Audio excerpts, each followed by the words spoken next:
7페이지. 우리는 현존 신학의 위기 속에서 새로운 관점을 도입하지 않을 수 없다. 새로운 관점이라는 것이 성경적 관점, 우리 학문적으로 말하면 성경신학적 관점, 언약 성취사적 성경신학적 관점이 제대로 정립이 될 때 우리의 삶을 제대로 이해하고 또 삶을 복되게 인도하시는 하나님의 은혜의 경륜을 우리가 깨달을 수 있다. 은혜를 은혜답게 깨닫는 것이 우리 인생의 목적인데 그 은혜를 은혜답게 하나님께 깨닫게 하시려고 하나님은 이 몸서리치는 죄악의 현실, 갈등의 현장, 그 모든 것을 섭리하시되 하나님의 은혜와 능력으로만 우리를 성장케 하시고 하나님의 은혜의 영광만을 찬양케 하시는 삶으로 우리를 인도해 가신다. 이것이 이제 기독교 윤리학에서 하나님을 하나님답게 깨닫고 성장해가는, 그래서 하나님만을 찬양하는 그런 삶이라 하는 것을 이 책 전체는 보여주고자 한다. 이렇게 되어 있단 말이죠. 그래서 우리 첫 시간 이 하나님 중심의 언약 성취의 논리를 우리가 살피고, 두 번째 영혼 계시적 관점을 우리가 대략 소개를 했는데 한번 책을 조금 한 번 더 읽어봅시다. 읽어보면서 오늘 정리를 하도록 하시죠. 51페이지 그 제일 위에 하나님 중심의 언약 성취의 논리가 있는데, 기독교 윤리학의 성경적 섭리를 위해서 현존 신학의 논리와는 근본적으로 차별화되는 관점의 도입이 필요하다. 이렇게 되어 있어요. 우리 삶을 이해하고 들여다보는데 올바른 이제 관점이 필요한 거지요. 제대로 된 성경에 대한 이해입니다. 쉽게 말하면 우리가 그냥 성도들에게 말한다면은 학문적으로 말하지 않고 그냥 이렇게 쉽게 말하면 성경이 가르치는 하나님에 대해서 올바르게 이해하면 자신을 올바르게 이해할 수 있고, 자신을 올바르게 이해하는 토대 위에 타인도 올바르게 이해할 수 있다는 거죠. 그래서 그래야 우리는 이 땅 위에 하나님이 경륜하시는 하나님의 나라를 하나님의 능력으로 이루어갈 수 있다. 이건데 이 저서는 최근 박용기 목사님에 의해서 추창되고 개진되고 있는 언약 성취사적 성경신학의 관점에서 기독교 윤리의 근거, 목적, 그리고 실제적 내용을 확립하고자 한다. 기독교 윤리, 기독교 윤리는 성도의 삶이라 보면 로마서에서 그 제일 뒷부분 있지 않았어요? 우리 확인한 그 성도의 삶인데 그것의 근거가 뭐냐 하는 거죠.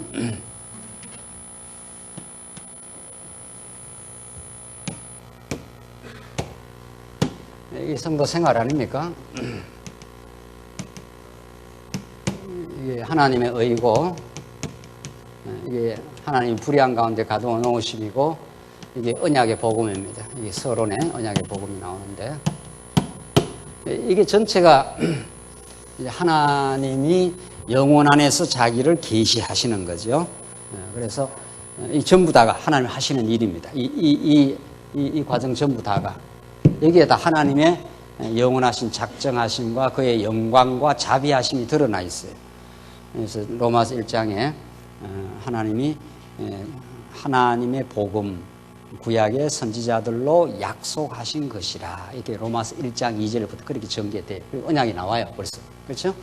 언약의 복음을 드러내는데, 우리 성도 생활을 이제 이해를 할 때, 기독교 윤리는 성도 생활을 기독교 윤리의 근거, 목적, 실제적 내용, 이런 것들을 성경신학의 관점에서 정립을 하겠다. 그래서 기독교 윤리학은 성도 생활의 근거가 뭐냐, 어떤 근거에서 이 성도 생활이 나오느냐, 이걸 따진다는 거죠. 이걸 따질 때 성경 하나님 중심과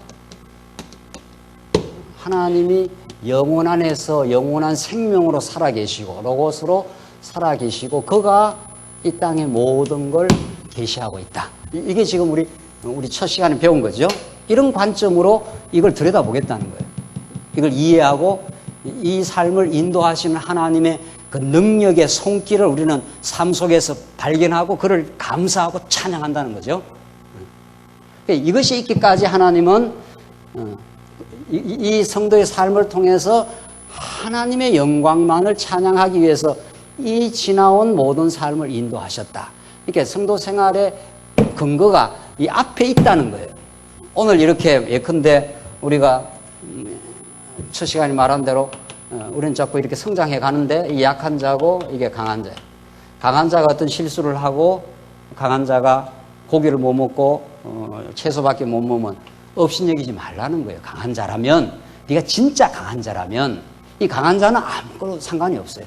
먹어도 되고 안 먹어도 되고 누구하고 만나도 꺼리낌이 없고 원수가 점점 마음속에 없어지고 마음의 평화가 찾아오고 마음의 기쁨이 있기 때문에 어떤 사람하고 꺼리끼는 게 없어요. 내가 어떤 사람하고 갈등을 있으면 실수를 했다고 인정하고 어떤 사람이 내가 많이 도와줬으면 그게 하나님께서 하게 하셨다고 하나님께 영광을 돌리고 그야말로 자유자지요. 자, 여러분들과 제가 이런 이제 그 복음의 깊이를 통해서 전보다 훨씬 자유롭구나. 내가 누구를 만나도 점점 꺼리낌이 없구나.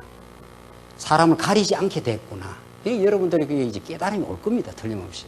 그래서 강한 자는 그렇다는 거예요. 그렇게 된다는 거예요. 약한 자는 힘들고 누구 만나기가 힘들고 만나면 화가 나고 만나면 자꾸 들끓고 그래서 피하고 싶고 안 만나고 싶고 이런 거예요. 이런 거예요.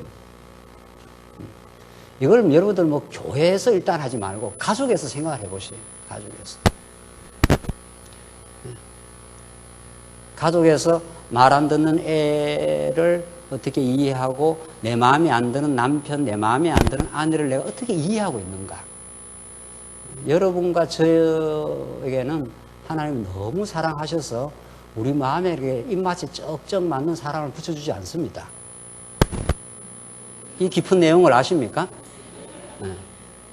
하나님이 하나님만을 의지하여 하나님으로 하나 되어 살게 하시려고 여러분과 저의 성깔과 취향에 쩍쩍 맞는 사람을 붙여주는 게 아닙니다. 우리는 그런 있지도 않는 현실을 기대하고 살다가 스스로 실망하는 거예요. 그래서 자기가 다 기대하고 만나놓고 자기가 또 나중에 실망해서 쏘았다 이런 말을 스스로 하고 있어요. 저쪽은 아무 변화가 없고 뭐 그대로 결혼하기 전이나 결혼하고 나서나 그 사람은 그 사람이에요. 자기가 많이 기대했다가 자기가 그 기대대로 안 되니까 쏘았다. 쏘기는 누구한테 쏘아? 자기 마음에 쏘은 거지. 그래서 하나님은 그 어려운 현실, 그게 광야입니다. 내 마음대로 쩍쩍 맞아 떨어지고 내가 의도한 대로 애가 척척 자라고 그럼 뭐 어려운 게 뭐 있겠어요. 하나님 그렇게 안 하십니다. 미안하지만 아주 죄송하지만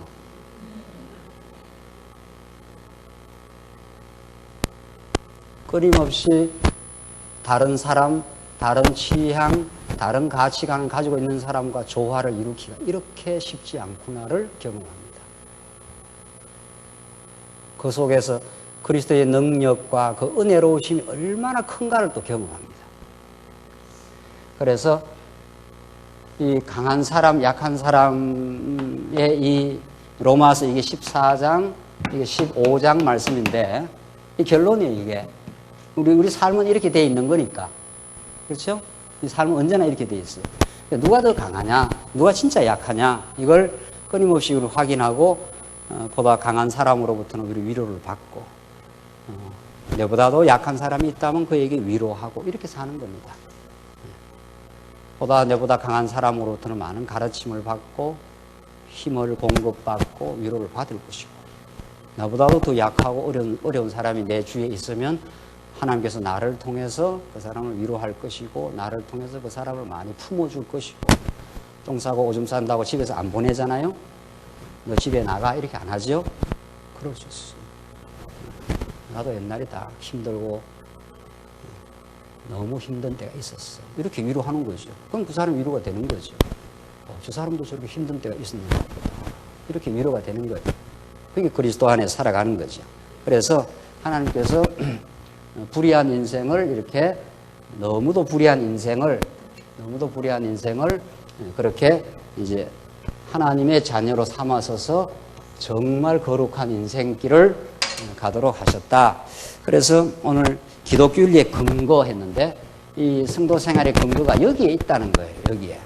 자기를 알고 하나님을 알면 성도 생활은 나옵니다. 그렇죠?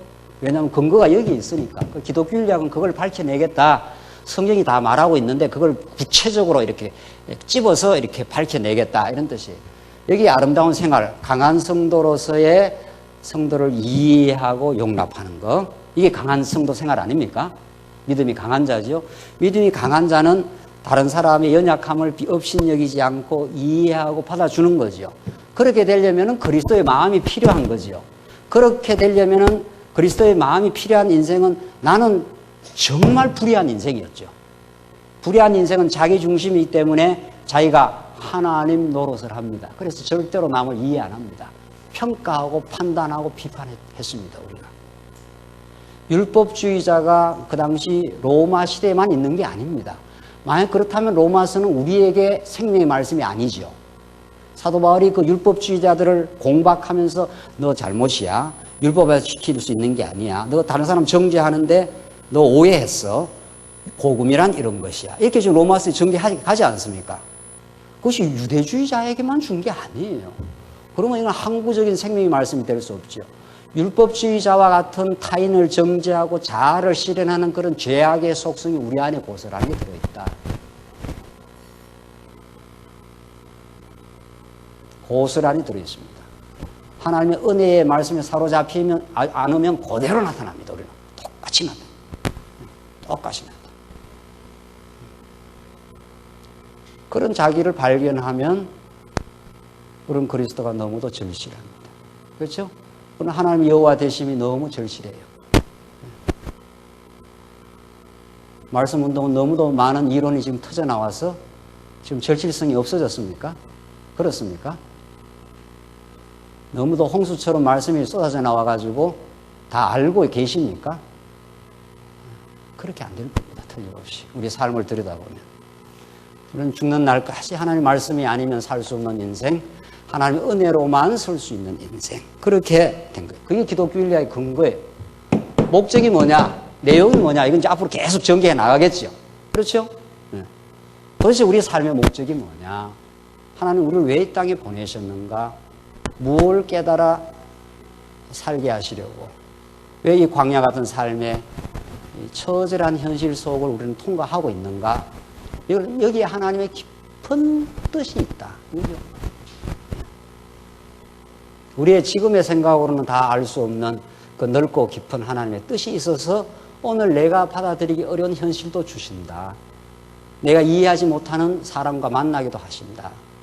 까다로운 사장과도 만나서 그 힘든 직장 생활도 하게 하시는 뜻이 있다. 그런 거죠. 그게 하나님께서 지금 진행하시는 어떤 목적이 있어요. 그 목적은 과연 무엇인가?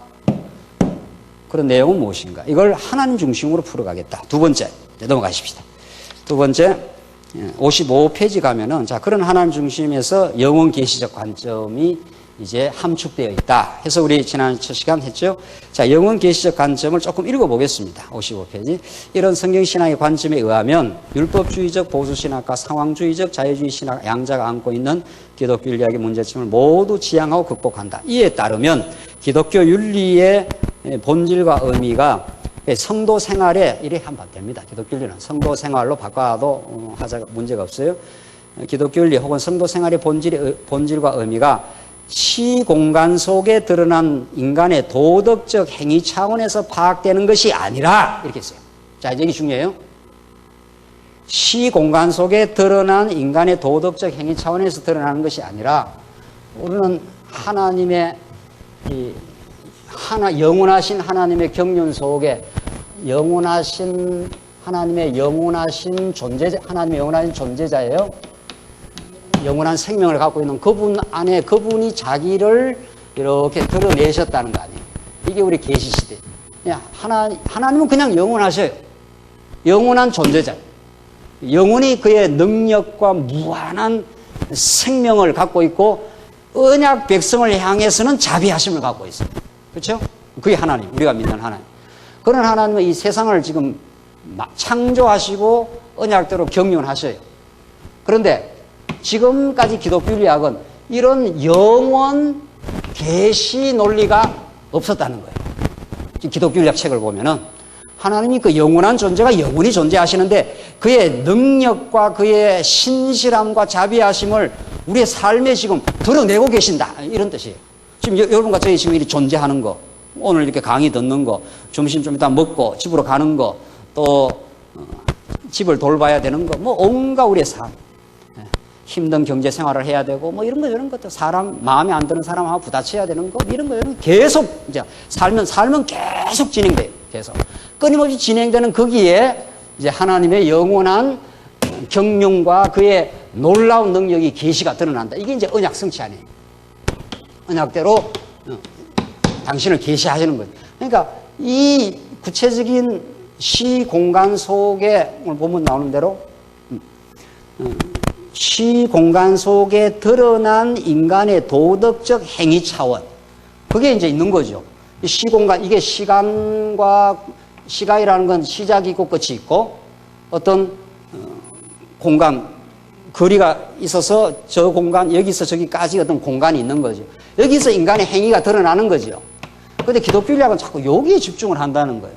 어떻게 해야 예수 믿고 잘 사느냐, 사랑해야 된다, 뭐 섬겨야 된다, 뭐 어떻게 해야 된다, 자꾸 이런 이야기가 예수님의 구속 사건으로 우리는 구속을 믿고 나서는 어떻게 살아야 하는가, 뭐 이런 이제 행위, 그런 식의 방법론, 그런 식의 처방, 그런 식의 교훈, 이런 차원으로 자꾸 설명이 된다는 거죠. 그런 게 아니라 영원한 작정대로, 보십시오. 영원한 작정대로 언약 성취해 가시는 가운데, 그렇죠? 하나님은 영원하셔요. 그 영원함을 보여주셔요.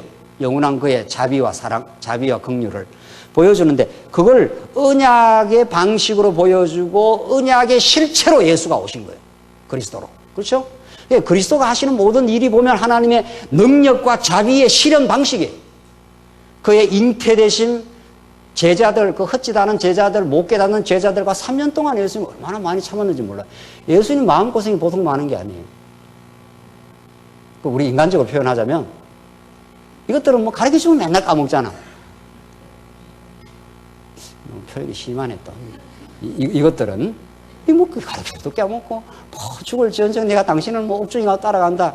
야야야, 그냥 밥이나 많이 먹어라. 네 집에 가서 뭐 이런 식이에요. 뭘 죽을지언정 따라가. 이는 네가. 예수님 죽으러 가신다고 그러는데 이건 지금 처절한 예수님의 지금 하나님이 자기 실현을 예수를 통해서 자기를 하나님이 보여주기 위해서 죽으러 간다는데 이게 인간들은 뭐 해가지고 누가 오른편에 앉고 누가 어떻게 해요? 그렇게 인간들은 권력지향적입니다. 너, 나 할 거 없이. 우리 여성 동지들의 권력지향성을 이루 말할 수 있을까? 나는 남성 동지들만 우리 권력지향적인 줄 알았는데 그렇지 않더라고요. 그건 뭐 우리 집에서도 많이 나타나.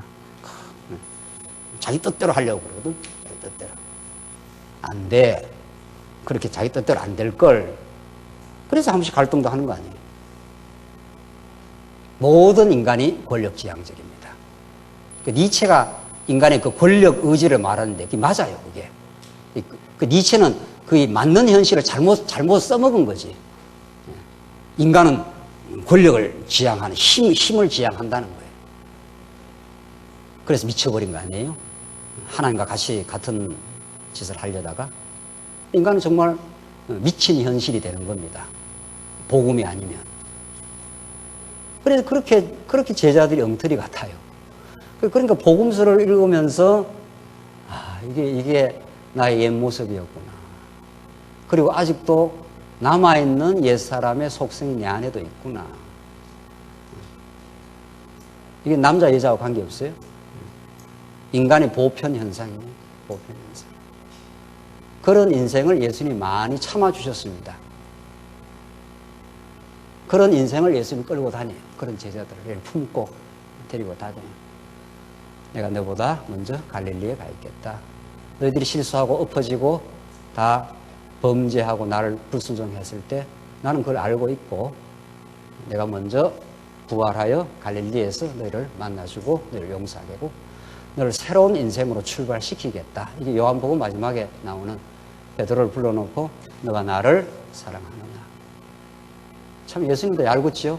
그 처절한 부인 사건 이후에 너가 나를 사랑하느냐 그러니까 베드로 사랑한다 말하기가 너무 힘든 거예요. 주께서 하시지 않습니까? 나는 주 앞에 당신이 안 붙들어주면 나는 허물진 백성임을 내가 압니다. 그때 하나님이 쓰십니다. 비로소 그 고백을 받아내고 하나님이 쓰셔요. 여러분과 제가 똑똑해서 쓰시는 게 아니에요. 똑똑하면 하나님이 안 쓰셔요. 하나님이 얼마나 지혜로우신데요. 우리가 다 주 앞에 손들고 나는 당신이 아니면 허물 많은 인생입니다. 너가 나를 사랑하느냐. 예수님은 베드로를 이제 인격적으로 이제 교감을 하는 거예요. 인격적으로. 내가 나를 사랑하느냐. 세 번이나 그것도 묻잖아요. 베드로가 내가 죄인인 줄 알지 않습니까? 그래서 나는 당신을 사랑하게 되었습니다. 당신이 아니면 나는 아무것도 아닙니다. 이게 기독교예요. 이게 복음이라고요. 이게 언약 성취의 논리라고.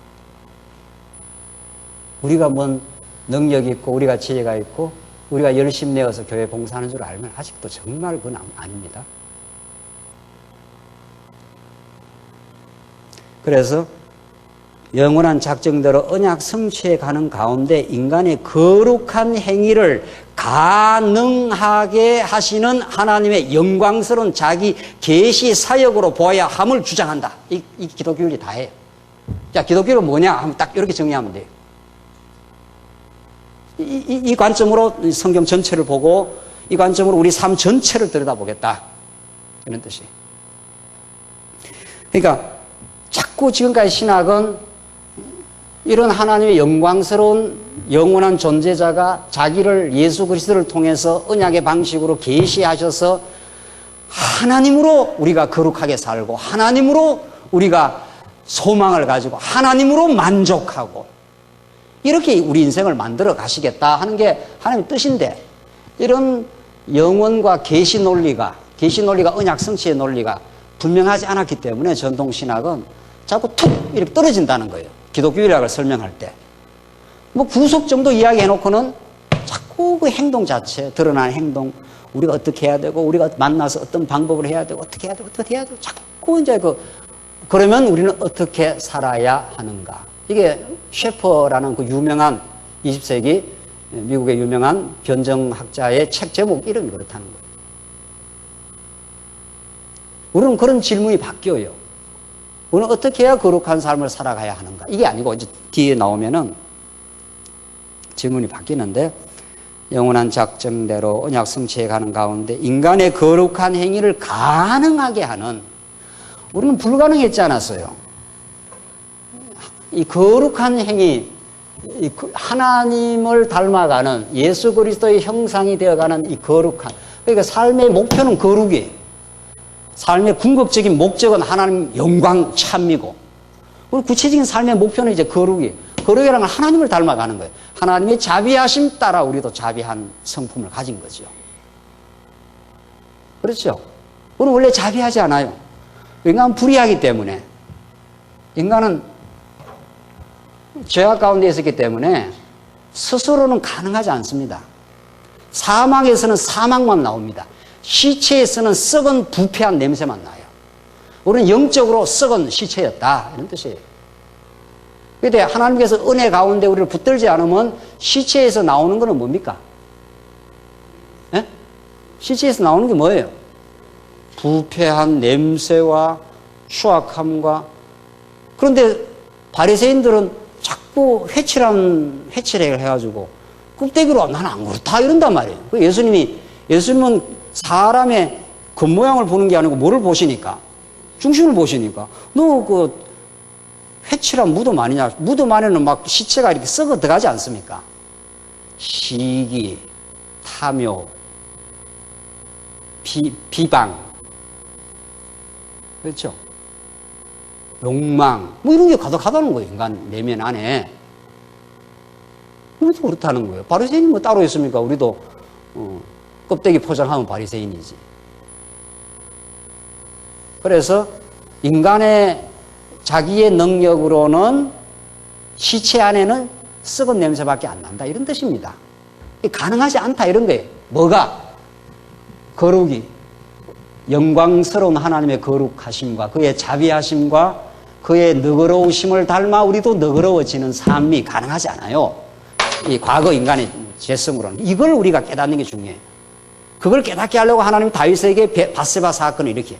밧세바 사건이 어떤 것입니까? 밧세바 사건보다 더 문제는 밧세바하고 간통한 것보다 더 문제는 뭐예요? 예? 우리아 사건이고 우리아 사건보다 더 무서운 거는 뭐예요? 자, 이제 성경을 우리가 깨달아갈 때 밧세바 사건, 밧세바 간통한 게 죄다. 그거 나쁘다. 그거 나쁘죠. 그보다 더 문제는 뭐예요?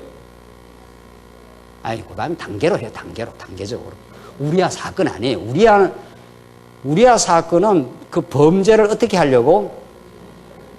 입 싹 닦아버리려고 자기의 그 충성스러운 부하 아닙니까?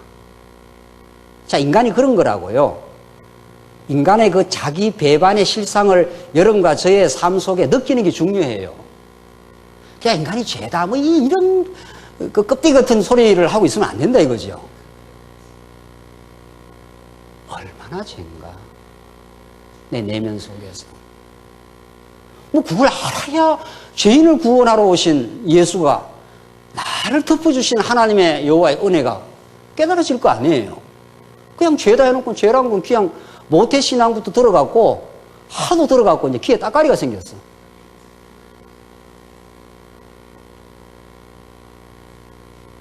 아니, 모태신앙을 제가 뭐 나쁘다 이런 뜻이 아니고 오래 들었다 이런 뜻이에요. 우리같이 중간에 믿은 사람은 너무 감격스러워.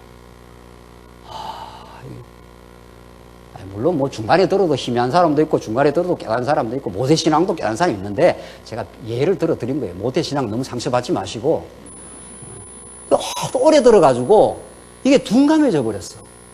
죄지 뭐. 죄는 그런 정도가 아니에요. 로마서에서 서술하는 죄는 그런 정도가 아니에요. 한번 읽어보세요. 집에 가서 읽어보시라고 이 부분을. 끔찍하고 놀랍습니다. 하나님을 알되 하나님을 영광스럽게 하지 감사치 아니하고 피조물을 창조보다 더 숭배하며 불의하고 추악하고 하나님께서 버려두시면 어디까지 인간이 가는가? 그래서 우리아가 충성스러운 신하인데 이 충성스러운 신하를 어디로 썩 밀어넣습니까? 인간의 자기 배반. 그러니까 여러분들 남이 뭐 배반하다 이런 소리 못하는 거예요. 진짜 이게 인간을 자기를 알면 남은 그냥 하는 거예요. 그건 자연스러운 거예요. 자기는 그러면 자기는 자기를 배반해버려요. 뭐 남 배반하는 건 고사하고 이 충성스러운 부하 아니에요. 우리아는 너무도 자기한테는 충성했는 부하 아니에요. 그걸 눈 썩 감고 어디로 밀어넣어버립니까? 죽음의 사지로 썩 밀어넣어버려요. 뭘 하려고? 자기를 뭐 하려고? 자기 죄를 뭐 하려고? 은폐하려고. 이쯤 인간을 알면 뭐 남이 날 위해서 배반해 이런 말 못하는 거예요. 인간은 원래 배반해요. 그 배반이 내가 내 자신을 배반하는데 뭘 남이 뭐 배반했다. 남은 뭐 힘들면 배반하지 뭐 가지 뭐 안 가겠어요? 유익이 있으면 오는 거고 인간이라는 거는 안 그래요. 우리 인간을 알아야 복음을 알죠. 다윗이 그런 존재예요. 우리가 그런 존재라고요. 우리도 다 유익하면 사람 끌어당기고 별 볼 일 없으면 보내고 하는 거예요. 우리 인간도. 복음이 아니면. 그런 게 우리 인간이에요. 다윗 사건은 모든 인류의 죄악의 현실을 보여주는 거예요. 그 죄를 걸머지시고 예수가 오신 거예요. 그래서 하나님이 여호와 되심을 가르쳐 주시는 거예요. 자, 우리 기독교 윤리학을 이제 공부하면서 우리가 이렇게 성경에서 이렇게 배운 말씀들을 자꾸 이제 자기 삶과 연결을 시켜 보십시오. 정말 자기가 얼마나 자기 배반적인 존재예요. 다윗은 자기가 원래 우리아를 충성스러운 분하로 이렇게 데리고 있다가 자기 문제가 생기니까 썩 눈 감고 썩 집어넣어 버립니다. 어디로?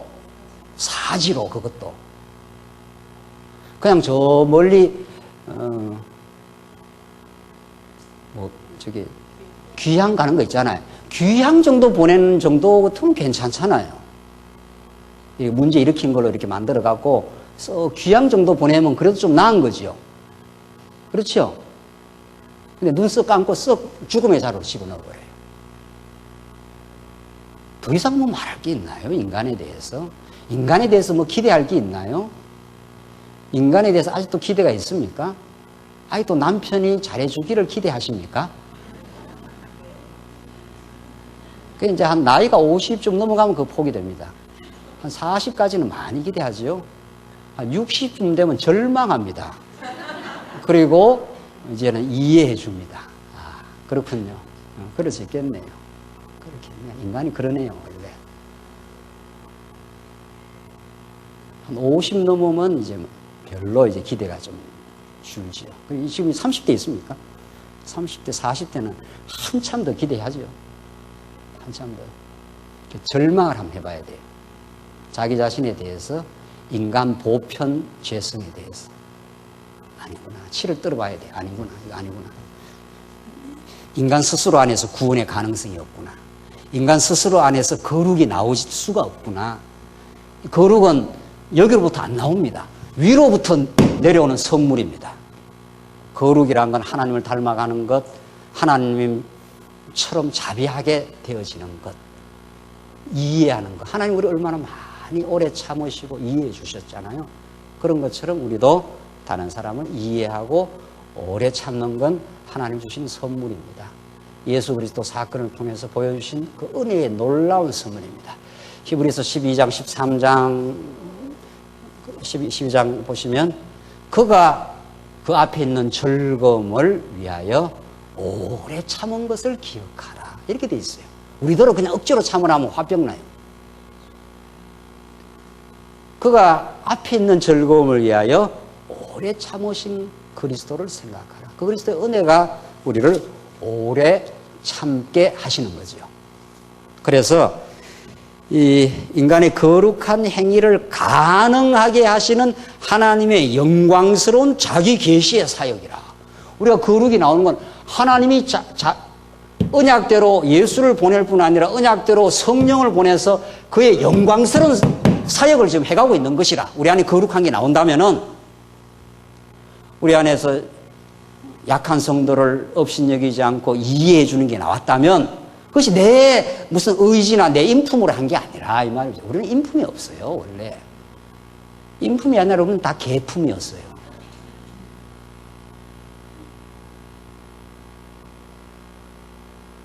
조금 더 심하게 이야기해야 하는데 너무 상처받을까 봐 내가 말을 못 하겠는데 인품이라는 건 사람 됨 아닙니까? 우리는 사람이 아니었어요. 과거에. 이성 없는 짐승 같은 존재라 성경은 그렇게 말해요. 다윗이 그렇지 않습니까?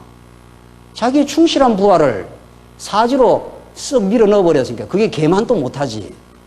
개는 우리 집에 석순이 키우는데 개는 그렇게 안 해요. 얼마나 충실하고 말 잘 듣고 밥 주고 하면은 좋아하고 그래요. 배반 안 해요. 사람은 배반하는 겁니다. 여러분과 저가 배반하는 인생들이었어요. 하나님을 배반했어요. 문제는 바세바 사건이 아니고 우리아 사건보다 더 심각한 죄는 하나님을 인정하지 아니함이에요. 죄는 그렇게 거슬러 올라가는 거예요. 하나님을 하나님답게 인정하지 아니함. 하나님의 전능하심을 무시함. 하나님의 그의 도우하신 통치를 잃어버리고 지가 왕노릇하는 것. 이런 거예요.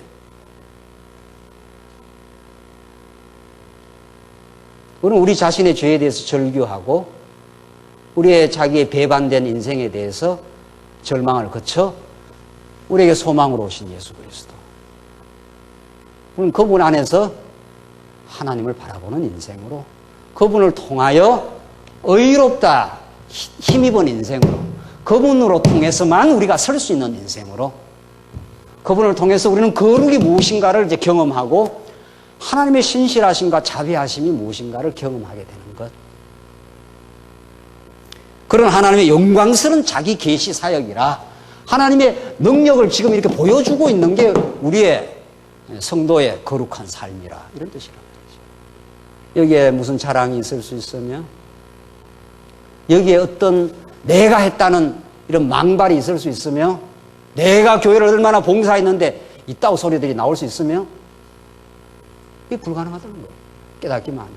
하나님 나를 영광스러운 자녀로, 말할 수 없이 불의했던 우리 인생을 나를 붙들어 주셔서 감사하고, 이 거룩한 하나님의 교회 일에, 하나님 나라의 땅에 이루어지는 일에 하나의 일원으로 불러주셔서 너무도 감사합니다. 그래서 감사가 넘치는 거예요. 우리 기독교 윤리학을 배우면 배울수록 하나님의 영광스러운 자기 계시 사역이 내 삶 속에 한결같이 언제나 자비하심으로, 그의 놀라운 은혜로우심으로 우리 속에 역사하시고 깨닫게 하시고 우리에게 징계하시고 우리를 새롭게 발견하게 만들어주시는 그의 사역이 있는 겁니다. 한 문단 밑에 내려가면은 이 점에서, 밑에서 한 10번째 중 문단이 바뀌는데, 이 점에서 언약 성취사적 성경신학에 입각한 기독교 윤리학은 세상의 어떤 윤리학과도 구별되는 독자적인 진리성을 가지고 있다. 세상 윤리학, 공자, 맹자, 온갖 지금 기존 신학 다 다르다는 거예요.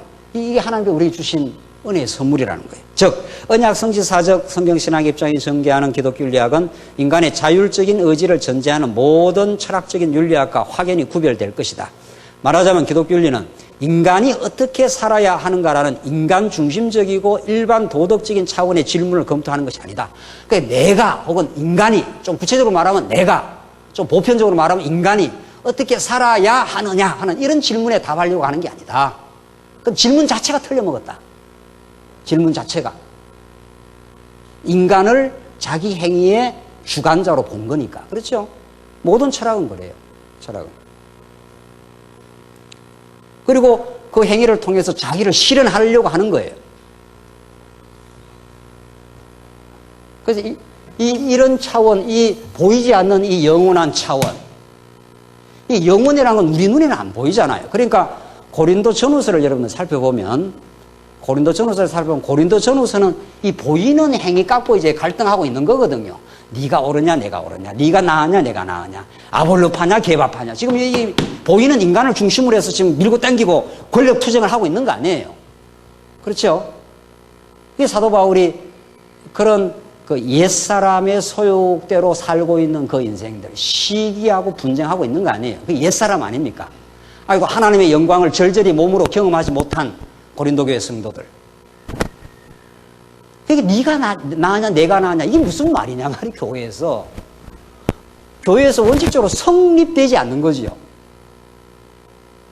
우리가 정신을 차리면 고린도 교회가 그랬다는 거. 그래서 사도 바울이 고린도 전후서를 통해서 보이지 않는 영원한 세계를 고린도 후서로 가면 점점 말해요. 고린도 전서에서는 그의 십자가의 죽음과 그의 놀라운 부활하심과 우리를 생명의 논리 가운데 이제 건져내신 하나님의 영광스러운 사역, 그게 고린도 전서에서 우리를 견고하게 세우는 복음이에요. 고린도 후서에 가면은 우리가 알고 놀라운 화해와 협력을 만들어내기 위해서 사도 바울이 점점 성도를 이제 끌고 가요. 고린도 후서에서. 그래서 보이지 않는 세계가 우리 앞에 놓여 있어. 보이지 않는 것은 영원한 것은, 보이지 않는 것은 영원한 것이요, 보이는 것은 잠깐이라. 이 보이지 않는 영원한 하나님의 은혜와 경륜의 세계가 우리 안에 들어와 있는데, 그래야 너에게 복음이 전파되었는데 너희는 아직 복음을 복음답게 깊이 잘 모르고 있어. 다시 복음을 다시 깨달아봐. 내가 너보다 더 낫다, 이런 말이 성립 안 된다는 거예요. 사도 바울의 표현에 따르면. 그걸 이제 보이지 않는 영원한 세계를 지금 고린도 후서에서 말하고 있지 않나요? 여기에 자꾸 매여서 이제 나는 어떻게 해야 되는가?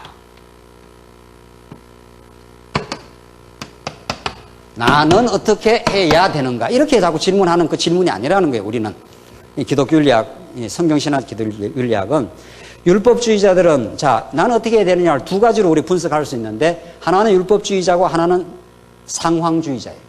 율법주의자들은 구약의 율법이 모두 그리스도를 언약하고 있다는 율법의 언약적 성격을 확인하지 못한 채 내가 어떻게 도덕법으로서의 율법을 지켜야 하느냐는 잘못된 질문 안에 지금 맴돌고 있다. 이걸 두 가지로 분석할 수 있는데 하나는 율법주의자고 둘째는 상황주의자. 이렇게 딱 분석이 되는 거예요. 인간이 자기 중심으로 이 세상을 살아가려고 할 때는 두 가지로 딱 나타나는데 하나는 규범주의자 혹은 율법주의자에서 자기의에 기초합니다.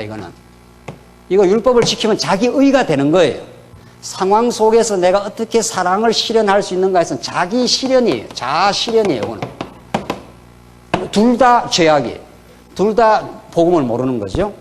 그래서 율법주의라는 건 어떤 규범이 자꾸 생겨나는 거예요. 규범이. 그래서 그걸 자기가 지킨다고 생각을 하는 거예요.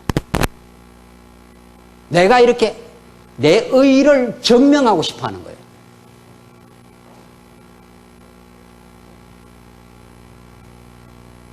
그래서 어떤 그 규범으로 사람을 통제하고 싶은 거예요. 이게 율법주의자예요. 그런데 율법주의자가 로마서 그 당시에만 있는 게 아니고 우리도 그런 속성이 있다는 거예요. 내 의의가 내가 이걸 했다는 거예요. 그리고 두 번째, 한편 상황주의자들은 자신이 선을 행할 수 있는 존재로 착각하면서, 이게 자유주의자들이에요. 신학적으로 말하면 내가 이 상황 속에서 어떻게 사랑을 실현해야 하느냐는 헛된 도덕적 질문을 가지고 방향착오를 일으키고 있다. 이런 복잡한 상황이 늘 삶은 늘 상황이 우리 상황 속에 던져져 있는데 내가 이렇게 해야 되는가 저렇게 해야 되는가, 이렇게 해야 되는가 저렇게 해야 되는가, 이렇게 하는 게 사랑의 실현인가 아닌가, 이런 식으로 자꾸 자기를 중심으로 놓고 상황 속에서 자아 실현을 꿈꾸고 있는 거예요. 모든 인간이, 타락한 모든 인간은 원래. 그런데 기독교는 그게 아니라고 가르쳐줘야 되는데 너는 선을 행할 수 있는, 이게 선 아닙니까? 이게 하나님이 좋아하시는 선이고 이게 하나님이 싫어하는 악이란 말이죠. 이게 하나님이 좋아하시는 선이고 하나님이 싫어하는 악. 우리는 악 가운데 떨어져 있는 거거든요. 그러니까 인간 스스로는 시체에서는 부패한 냄새밖에 안 나요. 그런데 자기가 착각을 한 거예요. 내가 의로운 구석이 있다고 전제를 한 거예요. 그래서 내가 어떻게 해야 사랑을 실현하는가 이렇게 착각을 하고 있는 거예요. 그래서 사랑이라는 미명으로 얼마나 많이 억압하는지 모릅니다. 인생사를 보면. 여러분들이 자녀를 키우면서도 사랑이라는 미명으로 아이를 통제할 때가 있어요. 사랑한다 하면서 과잉으로 통제를 한다고요, 때로는. 그 사랑 아니에요. 사랑은 그 사람을 자유케 하고 성장시키는 게 사랑이에요. 그렇죠? 진정으로 사랑한다면. 가짜 사랑은 내가 너를 위해서 이렇게 했는데 왜 안 돌아와? 이런 거죠. 가짜 사랑. 내가 이렇게 했으니까 너는 내 종이 돼야 돼. 이런 거죠. 내한테 잘해야 돼. 가짜 사랑이에요. 그게 분명해요. 그게 고린도 전후서를 보면 분명하다고. 사랑은 오래 참고 자기 몸을 불태워 줄지라도 사랑이 없으면 아무것도 아니라. 아무리 불태워줬어도 진짜 사랑을 했으면, 사랑으로 불태워줬으면 그걸로 끝나요. 내가 그리스도의 사랑 안에서 성도를 위해서 내 재산과 내 모든 걸 불태웠노라. 하나님이 이루었노라. 그래서 감사했노라 하고 그냥 죽어요. 감사하고 죽을 거예요. 그런데 자기 열심으로 했으면 내가 이렇게 교회에서 열심히 했는데 이 말이 나와요. 이제 그 말이 나온다고요. 왜 나를 이렇게 안 알아줘? 그럼 누가 했는데? 하나님이. 네가 했구나. 네 열심으로 너 실현하려고. 분명히 해야 돼요. 진리는 오락가락하지 않습니다. 진리는 오락가락하지 않아요. 애매하거나 모호하지 않습니다. 우리가 깨닫는 성경 진리는 분명하고 확실합니다. 그래서 이런 하나님의 논리, 은혜 가운데 상황주의자들은 자기가 하나님이 가두어놓은 죄인을 모르는 거예요. 그래서 어떤 상황 속에서 내가 뭘 잘할 수 있는 줄로 알아. 그러니까 이런 상황 속에서 어떻게 사랑을 실현하나 있다고 소리를 한다. 그게 아니에요. 그렇게 질문이 나오는 게 아니에요. 그럼 벌써 이미 자기를 중심으로 한 거예요. 그래서 로마서 고린도전후서, 갈라디아서는 로마서의 못박음이에요. 로마서를 못 박으면서 하나님의 은혜의 복음을 가르쳐 주잖아요. 그래서 우리를 거룩한 생활을 만드시는 하나님은 십자가 사건을 통해서 내가 그와 함께 십자가에 못 박혔나니 이제 내가 산 것이 아니요 내 안에 누가? 그리스도가 사신 것이라. 내 안에 그리스도가 사신 것이라. 이제 내가 주를 위해 살아가는 모든 것들은 그리스도가 만드는 일이에요. 그렇죠? 그리스도가 하시고 있는 일이에요. 이 옛사람을 십자가에 못 박아버리고 그리스도와 함께 부활하여 새로운 인생을 만들어 주시고 그 새로운 인생을 성령이 늘 우리와 함께 하사 늘 우리로 하여금 거룩한 삶으로 끌고 가고 계시니까 우리의 옛사람으로는 시체 속에서는 부패한 것밖에 나오지 않았는데 악이요 시기요 다윗의 밧세바 사건이요 밧세바 사건은 우리의 삶에 애누리 없는 현실이에요. 조금도 가감 없는 현실이에요. 우리는 성경이 그렇다고 말하죠. 그렇죠? 그럼에도 불구하고 다윗을 하나님이 언약대로 붙드신 거죠. 그거는 성경대로 믿어야 될 거 아니에요. 그렇다고 우리가 이해하고 그렇다고 깨달아가는 거예요. 그래서 이 깊이가 깊이 깨달아가는 만큼 이 은혜의 감격이 높습니다. 이 깊이가 얕으면 은혜의 감격도 이렇게 얕은 거예요. 예수가 저한테 별로 중요하지 않아. 그냥 주일용 예수, 문제 해결용 예수, 어려울 때 한 번씩 찾는 예수, 자아실현용 예수, 예수를 믿되 자아를 실현하기 위한 방편으로서의 예수. 예수는 그런 분이 아니에요. 우리 안에 언약대로 오신 예수는 우리의 삶을 지배하시고 우리를 사랑으로 경륜하시고 그분을 통해서 우리는 하나님의 영광스러운 능력과 그의 신실함이 어떤가를 우리에게 가르쳐주는 분. 그를 통해서만 우리는 하나님이 누군가를 아는 것, 인생의 목적이 뭔가를 아는 것. 기독교는 그런 껍데기 수준에서 이야기를 하고 있는 게 아니고 인간의 본질을 파고들고 그 본질 속에 역사하시는 하나님이 얼마나 위대하신 분인가를 우리에게 가르쳐 주셔요. 이 결론인데 그런 헛된 도덕적 질문을 가지고 방향착오를 일으키고 있어요. 근데 중요한 거는요.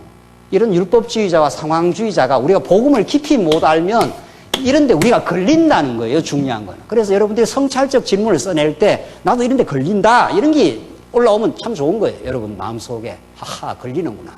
내가. 자기 의에 탁 걸리고 자아 실현에 내가 탁 걸려 있구나. 그래서 여러분의 삶이 자유로움이 덜 할 수가 있는 거예요. 여러분과 저의 삶이. 그래서 우리는 복음이 필요한 거죠. 이런 데서 우리를 해방시켜버리려고 이런 십자가에 못 박아버리고 부활한 주 앞에서 서서 하나님을 찬양하고 감사하고 그래서 자기가 인생이 든든하고 분명해지니까 다른 사람이 잘 되는 게 시기가 안 나는 거예요. 인생은 자기로부터 모든 게 출발해요. 궁극 하나님으로 출발하고 그 다음 자기 정립으로부터 출발해요. 자기가 든든한 인생은 남 잘 되는 게 나쁘질 않아요. 자기가 위축되고 자기 인생이 삐뚤어지고 자기 인생이 조그만하다고 생각하니까 자꾸 시기가 나. 그러니까 시기하지 말라 한다고 시기 안 되는 게 아니에요. 시기는 보편 현상이에요, 인간에. 그거 아십니까? 시기란 너나 할 것 없이 보편적 현상이라는 걸 아십니까? 시기는 또 여자들만 있는 줄 알았지만 남자들도 엄청 하더라고. 엄청. 시기는 남 잘 되는 게 싫다 이 말 아닙니까? 그 심리적으로 분석해보면 남이 잘 되는 게 싫은 이유가 뭡니까? 자기가 어떻다는 뜻이에요. 빈곤하다 이런 뜻이에요. 그렇죠? 자기가 든든하게 부자면은요. 다른 사람이 큰 집에 사는 게 아무렇지도 않아요. 아무렇지도 않다고요. 뭐 큰 집 살아서 좋아. 좋은 집 살아서 얼마나 좋아. 한 번씩 가서 널찍한 데 가서 교제도 하고. 그 자기가 크면 끝나요. 하나님이 어떤 분인가를 알고 자기가 성장하면 모든 장애물이 다 우리에게는 믿음의 디딤돌이 돼요. 모든 게. 그렇죠? 그래서 로마서는 우리가 하나님의 의롭다함을 받은 죄인이었던 우리 인생을 의롭다 하신 약속대로 오신 예수를 통해서 의롭다 하신 그 예수 그리스도 의의 안에서 살아가는 우리 인생이 얼마나 든든하고 풍요하고 값지고 하다는 걸 로마서 8장에서 막 찬양의 방식으로 가르쳐 주잖아요. 하나님이 우리를 위하시면. 이 말처럼 막 사도 바울이 막 벌벌 막 살아난 거예요. 하나님이 우리를 위하시면. 하나님이 우리 아버지 되시고 그가 전능자 아니십니까? 그분이 우리를 지지해 주시면 이런 말이에요. 여러분의 부모님이나 여러분의 친척 중에 큰 빽이 있는 사람이 있으면 그분이 더 여러분을 지지해 주면 어떤 문제가 있어도 든든하지 않나요? 뭐 검찰총장이 하나 있다든가 이러면 검찰총장 정도 수준입니까? 우리가 믿는 하나님이 우리를 위하시면 누가 우리를 대적하겠는가? 하나님이 우리를 지지하시면 이 말이거든요.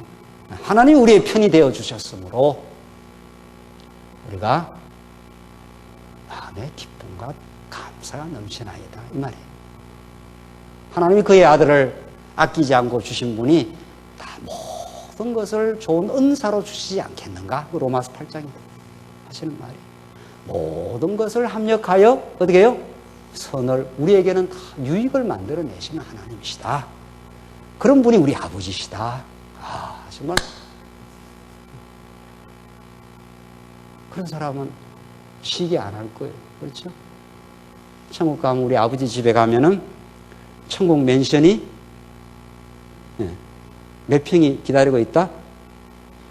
천국 맨션은 평수도 없어. 워낙 커서 생명수 강가에 하나님이 나를 위해서 예비해 놓으신 정말 시민권을 가진 우리들이 가서 살 집이 있어요. 그래서 작은 집에 살아도 위축이 안 돼.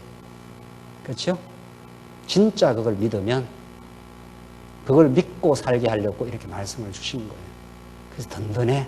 자기가 든든한 사람은 시기할 이유가 없어. 시기하는 사람 보면 너무 불쌍해.